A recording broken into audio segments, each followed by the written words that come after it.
Hey guys, so this is like Emptiness continued.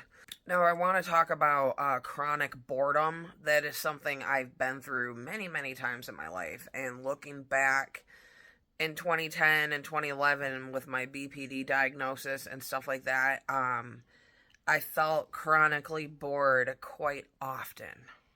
So, Dr. Daniel Fox, which I'll get into in like a bigger video, he's kind of attributing to that chronic boredom into the emptiness category, which I find interesting because I felt empty at that time too. So maybe he's like categorizing it in that category. So, okay, I want to talk about it a little bit because I'm the type of person, I get like that now to an extent where my husband might be sluggish one day and I feel like I need stimulation. There's some days where I'm bored and I need outside stimuli to get me interested in doing things. And to a chronic extent, sometimes I just felt like I wasn't relating well to people and I was bored with people. I was bored with the things. I'm not interested in sports. I was surrounded by people who were talking about sports like it was a really deep subject, and that's just not me. I was interested, honestly, in the new age at the time, and Jazz Maheen and all that stuff, and aliens and things like that. So yeah, I was incredibly bored with family and peers. Nobody wanted to talk about anything, nothing that I was interested in anyway. So that's where some of that boredom came from. Okay, Dr. Daniel Fox also talks about needing validation.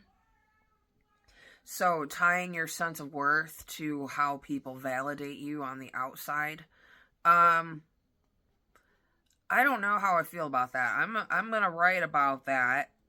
I mean, I think back during that diagnosis, I definitely wasn't being validated by anybody. Work was abusive. The management was like always yelling and swearing, and we were constantly threatened that our jobs were on the line, and it was a fucking waitressing job. My God. I had the mental health system filling my head with all this garbage. Okay. They weren't validating me at all. They were just telling me I was bad. And the truth is, guys, I was a single mom. I was waiting tables. I wasn't on government assistance at the time. And I was making it in life. But people were always kind of telling me I wasn't doing the job I should have been doing. Like people gave me a real hard time about being a waitress, even though it was paying my bills, and keeping me off of welfare. So I don't think that I personally tie my self-worth to how people view me because I've never had that luxury. Anything hard I've ever gone through in life, I've gone through completely alone. I've never had that luxury, guys. Yeah, and as far as feeling like empty around others, I think that just comes from not feeling like I'm relatable to people. And my new psych lectured me yesterday. I currently feel in my life right now that I'm not empty. I'm not having any mental health symptoms right now. Like, I'm actually doing very well. But I'm isolating myself from people. I don't feel relatable to anybody. Now, my BFF, I don't get to see her often enough. That's somebody I can always get together with, and she's seen it all. Like, I can feel normal around her. But it's like I want to go to Bible study, but it's like I see demons, and I got into the Ethiopian Bible, and now I don't feel relatable to other Christians, and that really sucks because I've never really felt that way before. I'm just feeling less and less relatable to people. And my new psych was kind of saying I need to get out and hang out with some people. Just all I'm saying is the netherworld and seeing it and feeling it and being inside of it changed everything for me, especially now that I've gotten a sense of what it is. When I'm in psychosis, I see the same thing every time. I see this place I was even kind of seeing it a little bit in the more recent months too, but I'm doing so well now. I don't know if you guys can hear screeching in the background. I have an autistic son, and he goes through phases where he makes crazy screeching noises all the time, and we're like tone deaf to it. So, okay, Dr. Daniel Fox, here's one thing I agree with him on. So, he talked about impulsive behavior to fill a void. That's a manic symptom.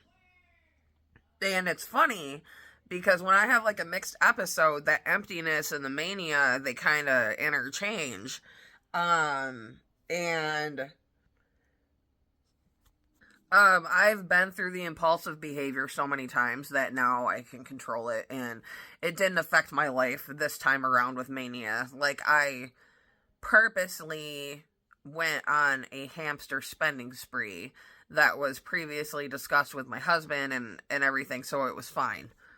Okay, here's another thing that Dr. Daniel Fox says. Identity confusion, who am I?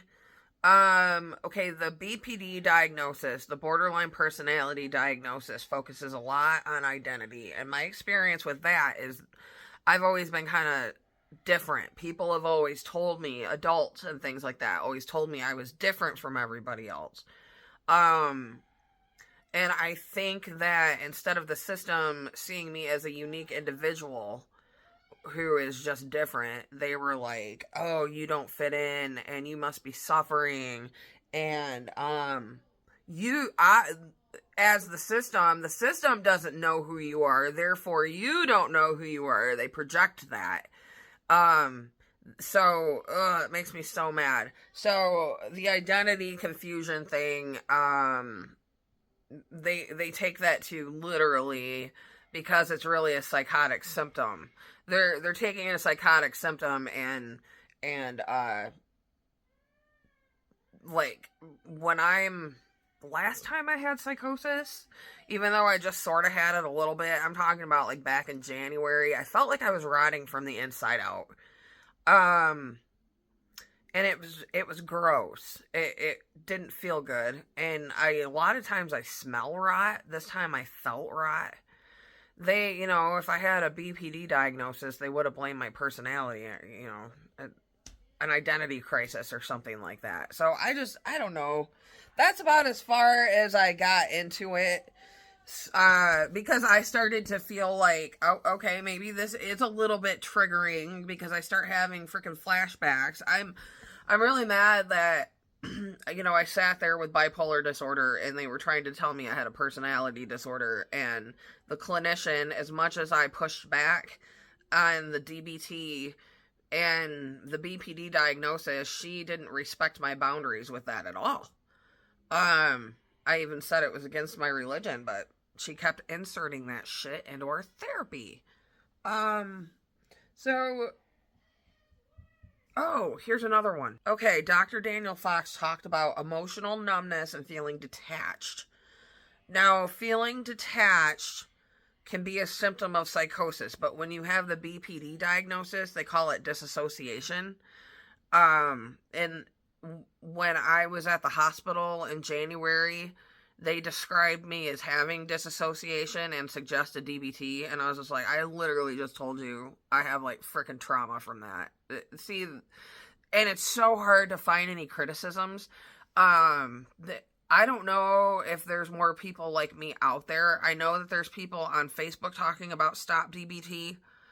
But like as far as like the video world goes, I'm having in articles and things like that, like nobody's criticizing this stuff. And that's dangerous. The mental health industry has gotten away with a lot over the centuries, and it's not really any different now. It's still like the frickin' Wild West, as far as I'm concerned. Okay, guys, I guess I'll see you around. Okay, bye.